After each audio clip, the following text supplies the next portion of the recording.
Hey, it's Tucker Carlson. On Tuesday afternoon, the Biden administration had Donald Trump arrested. It was a pretty big news story. You may have seen it. Just before 9 p.m. that night, as part of its coverage, Fox News ran two live video feeds next to one another. On the right, Donald Trump addressed his supporters in New Jersey. On the left, Joe Biden spoke at an event for the Secretary General of NATO in Washington. Beneath those videos at the bottom of the screen, Fox's banner read this way, quote, "Wannabe dictator speaks at the White House after having his political rival arrested."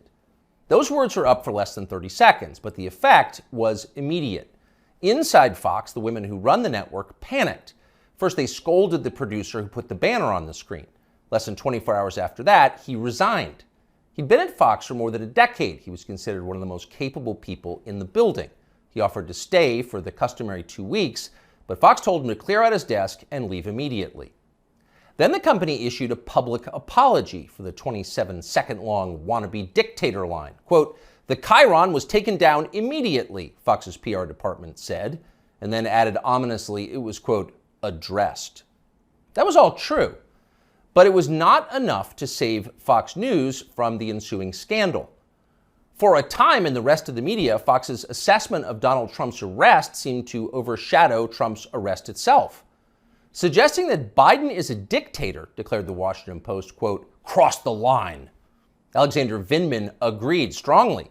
Vindman is the perennial MSNBC guest and full-time Ukraine promoter you may remember from Russiagate.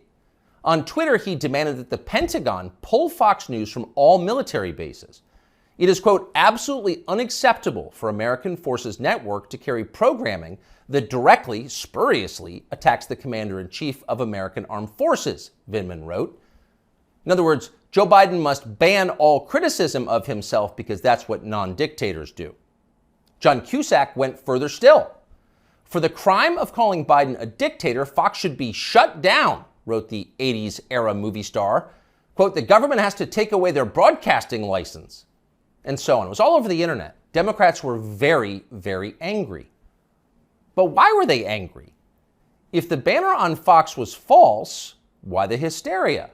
Lies don't seem to bother anyone anymore.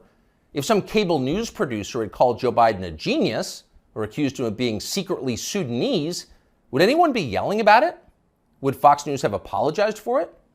Probably not. But calling Joe Biden a wannabe dictator, that stung. So you've got to wonder, if you're being honest with yourself, is Joe Biden a wannabe dictator? That question came up yesterday at the White House briefing. Here's how it went. Last night, Fox News ran a chyron that referred to the president as a wannabe dictator, and I'm wondering if the White House has any comment on that. So look, there are probably about 787 million things that I can say about this that was wrong about what we saw last night, but I don't think I'm going to get into it. There's no comment the White House has on. I think I just commented. Oh, no comment necessary. Of course Joe Biden's not a wannabe dictator. Just because he's trying to put the other candidate in prison for the rest of his life for a crime he himself committed doesn't mean he has a totalitarian impulse. Come on, that's absurd. It takes a lot more than jailing your political rivals to earn the title wannabe dictator. That's the consensus in Washington tonight. And in some ways, for once, the consensus may be right.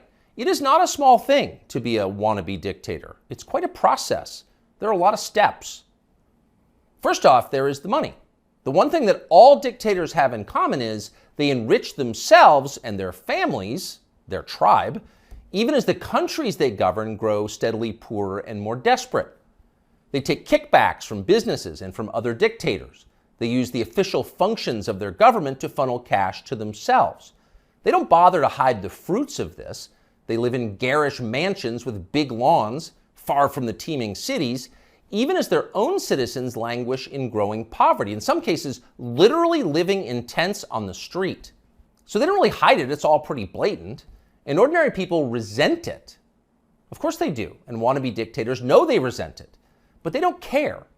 There's nothing the population can do about it in a dictatorship. It's no longer possible to fight injustice in a system like that. People can't gather in large numbers to protest the rule of the dictator. If they try that, they'll be arrested by his state security services, even years after the fact. A visit from men in body armor at the breakfast table. That happens. And if citizens persist in believing they can gather in groups to protest, they may be shot to death, a bullet to the throat. And then, just to make the humiliation complete, to make the lesson gin clear to everyone else watching, their relatives can be arrested for daring to complain that their children were killed for complaining. That actually happens in some places. Ask Ashley Babbitt's mother. Here she is in handcuffs. You're arresting Ashley Babbitt's father. You murdered her inside the Capitol, now you're going to arrest her? Come out of there. 101, have a transport response. Sidewalk. So don't be like Ashley Babbitt's mother, much less like poor Ashley Babbitt. She's dead now. That's the message a wannabe dictator would send. And by the way, it's not just public protest that would be banned in a dictatorship. You wouldn't be allowed to complain from your own home. Unauthorized opinions expressed on the internet would be censored. Go too far, press too deep, tell too much truth, and they'll just erase your opinions. They have no choice, really. It's a matter, as they say, of trust and safety. You must trust the leader, or else you will jeopardize his safety. Not that you really can jeopardize his safety at this point. The leader has nuclear weapons, and you don't. He'll remind you of that from time to time. And in any case, you're in the process of being disarmed anyway, along with everyone else who has shown questionable loyalty to the leader. Those who support the regime can keep their weapons and use them freely, including on public transportation. That's a core civil right for them. But for those who dissent from the program, self-defense is an unaffordable privilege. Turn in your guns, Mr. and Mrs. Peaceful Opposition. You're a danger to society, and we know who you are. And in fact, the wannabe dictator does know who they are because he knows everything. Technology has made him all-seeing. A report in Wired magazine just this week revealed that the highly non-dictatorial Biden administration is busy tracking the phones of millions of Americans without their knowledge and without bothering to get a warrant. And at the same time, the same non-dictatorial administration is stockpiling a massive trove of damaging information about these same Americans, to be used at some point, we are sure, for entirely noble purposes. So the administration now knows everything: where you spend your days, who you talk to, what you think, your porn habits. Not a big deal. The administration already knows what you buy, of course, because they've leaned on the big banks to turn over your confidential credit card information. Not because anyone here is a wannabe dictator, to be clear, but just because. It's nice to have that information, just in case, in the words of the Fox News PR department, a situation arises that needs to be, quote, addressed.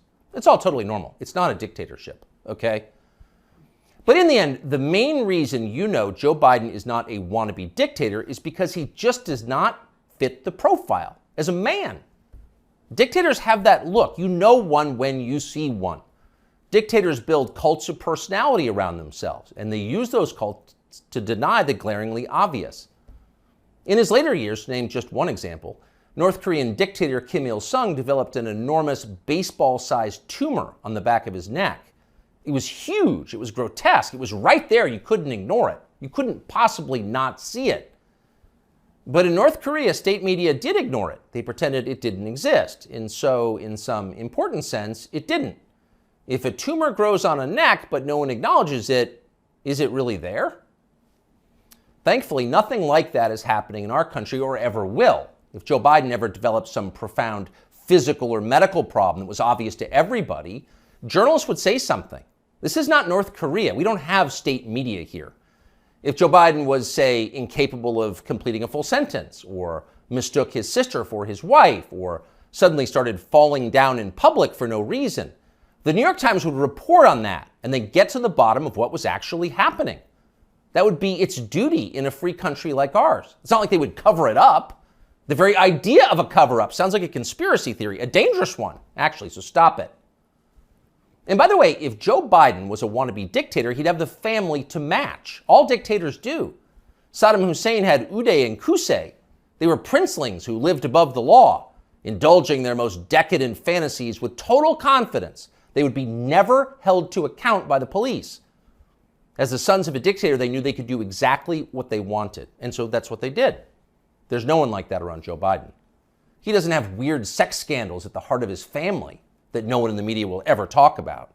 He doesn't have a ne'er-do-well former nightclub-owning brother who's made a living for 30 years by being related to him. Not at all. That's dictator stuff.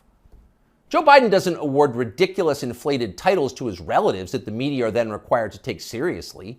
He doesn't call people doctor who didn't go to medical school and then force you to nod along like it's real when everyone knows it isn't. Nicolae Ceausescu did that with his wife Elena. Joe Biden would never do that. Nor does Joe Biden dress like a dictator. He doesn't do photo ops in mirrored sunglasses driving a sports car to convince you that he isn't frail and senile, but instead powerful, virile, and wise. That's just not his style.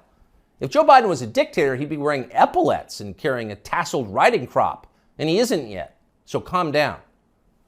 If he was a dictator, Biden's speeches would look like Nuremberg rallies, a blood-red backdrop, armed soldiers by his side, screaming about crushing his eternal enemies. Honestly, Biden did come close to that one time last September at a speech in Philadelphia, but it wasn't in any sense dictatory. It was necessary. As MSNBC assured us at the time, quote, Biden aimed to showcase his faith in the military apparatus and its ability to back the democratic order. See, it was about democracy, not dictatorship. No cause for alarm. He is not a dictator. A dictator would stockpile ammunition for his own bureaucrats, including his tax collectors. He'd redefine the legal code to make disloyalty to the regime the most serious crime. He'd claim dominion over the most intimate parts of his citizens' lives. He'd define what attitudes they were allowed to have about sex and religion and how to raise their families.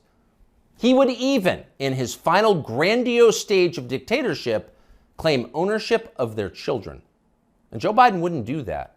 And to prove he would never do that, Biden just this week released this video. These are our kids. These are our neighbors. Not somebody else's kids, they're all our kids. And our children are the kite strings that hold our national ambitions aloft. It matters a great deal how we treat everyone in this country. LGBTQ Americans, especially children, you're loved, you're heard, and this administration has your back. See? Joe Biden isn't saying your children belong to him like a dictator would. He's saying something very different from that. He's saying America's children are, quote, our children. Not his alone, ours. You share your children with Joe Biden evenly, right down the middle, with alternating weekends. You've got joint custody with Joe Biden, and you can thank heaven that you do. A nation is like a family. Every family has a head, a father.